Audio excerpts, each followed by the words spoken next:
எங்க போறோம்னா இன்னைக்கு சேங்கல்மலை போறோம். அதோட டீட்டெயில் எல்லாமே சம்பத்தண்ணனுக்கு தான் தெரியும், எனக்கு தெரியாது. இப்பதான் கேள்வியே படுறேன். அந்த அண்ணன் சொல்லுவாரு, கேட்டுக்கோங்க. சொல்லுங்கண்ணா, அது போயிருக்கீங்களா அந்த கோயிலுக்கு? சேங்கல்மலை மலைக்கு போகிறோம்.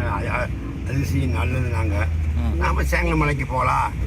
இது சனிக்கிழமை வாரம் சனிக்கிழமை போகணும்னு ஒரு வாரம் போகலாம்னு நாங்கள் ஃபேமிலியும் கிளம்பிக்கிட்டு இருக்கிறோம். 2 ஃபேமிலியும் கிளம்பிக்கிட்டு இருக்கிறோம். சரி, அந்த கோயில் எங்கே இருக்குது? மண்மகனுக்கு பக்கத்தில் சேங்கல்மலைன்னு சொல்லுவாங்க, புகழ்பெற்ற கோயில். ஆமாம். என்ன சாமி இருக்காங்க அங்கே? பெருமாள். பெருமாள் மலையிலேனா கீழேயா? சும்மா கொஞ்சம் தாமிர மலை விட கொஞ்சம் கம்மியான மலை இருக்குதுங்க.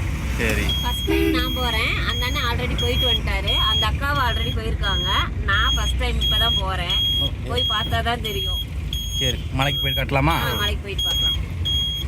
கரெக்டாக செமையாக இருக்கு. நீ கரெக்டா வர்றியா கோபிப்பா? தப்பா வரல. தப்பா வந்தா கோயில் கிட்ட வந்தாச்சு. அங்க பாருங்க மலை தெரியுது, சேங்கல்மலை. சேங்கல்மலை தான். சேங்கல்மலை சேங்கலாமலை. சேங்கலாமலை. ஓ சரி சரி. அங்க பாரு போர்டு இருக்கு பாரு, சேங்கலாமலை. நிறைய பேர் போயிட்டு வந்துட்டு இருக்காங்க. கோயிலுக்கு வந்துட்டோம். மலை அங்க இருக்கு பாருங்க, சின்ன மலை தான். தாமரை மலையை விட சின்ன மலை தான் சொன்னாங்க. இங்கதான் ஏற போறோம்.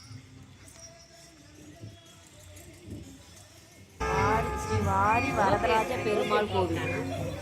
இதுதான் ரொம்ப விசேஷமான பைரவர் சொன்னாங்க. இந்த கோவிலுக்கு விசேஷம் சொன்னாங்க. பெருமாள் சன்னதி இருக்கு. இங்க வந்து நவகிரகம் இருக்கு. பெருமாள் கோயில நவகிரகம் இங்கதான் இருக்கு.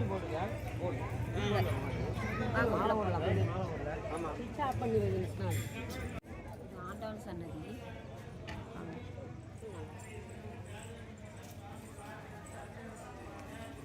ஃபுல்லாவே மலை கோவில் தான். கீழே மலை மாதிரி இருக்கு, மேலே அப்படியே கோவில் மாதிரி இது பண்ணியிருக்காங்க.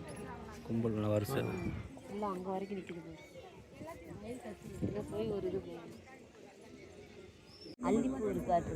அல்லிப்பூ உள்ள பூத்துருக்கு. தாமரை பூ வாங்கினா தண்ணி தாமரை. இதான் இந்த கோயிலோடைய பொழுது. பராமரிக்கல. பராமரிச்சிருக்காங்கன்னா அந்த இது மாதிரி பண்ணியிருக்காங்க. 1 மணி நேரம் தான் வேலை செய்ய முடியும், தொடர்ந்து வேலை செய்ய முடியும். பூத்துருக்கு. சூப்பராக இருக்குது. ஆனால் என்ன கொஞ்சம் பராமரிச்சாங்கன்னு வச்சுக்கோங்க, இன்னும் நல்லா இருக்கும். அந்த வழியே இறங்குற வழி, இறங்குற வழி அந்த பக்கம். சாமி கும்பிட்டுட்டு கோவிலில் தரிசனம் முடிஞ்சது. கீழே நவகிரகத்துக்கு போய் பார்த்துட்டு வீட்டுக்கு கிளம்ப வேண்டியதுதான். அது வந்து பறவையோடைய ரெக்கையும் மிருகத்தோட தலையும் மனிதனோட உடம்பும் வந்து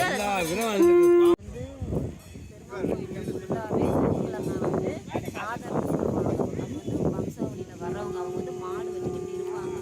மாட்டுக்கிட்ட ஆசீர்வாதம் வாங்கிட்டோம்னா அந்த சங்கு ஊடுவாங்க. இவங்க வீட்டுக்கு முதல்ல வருவாங்க. இப்பெல்லாம் வர்றது ஒரு சில இடத்துக்கு வராங்க, சில இடத்துக்கு வர்றதில்லை. அன்னதானம் தான் ரொம்ப முக்கியமானதாமா. அவங்களுக்கு அன்னதானம் இங்கே தான் கொடுத்துட்டு இருக்காங்க. வாங்க போகலாம். அன்னதான சாப்பாடு பார்த்தீங்கன்னா, ஆனால் தட்டி எடுங்கண்ணா. சாதம், சாம்பார், சக்கரை பொங்கல், வடை, பொரியல். இன்னைக்கு தான் அன்னதானம். பாக்கு தட்டில் பார்ப்பேன். இதுதான் கோவிலில் சாமியும் பார்த்தாச்சு, அன்னதான சாப்பாடு வாங்கியாச்சு, சாப்பிட்டாச்சு. அவ்வளோதான். இனிமேல் வீட்டுக்கு கிளம்ப போகிறோம். பாய்.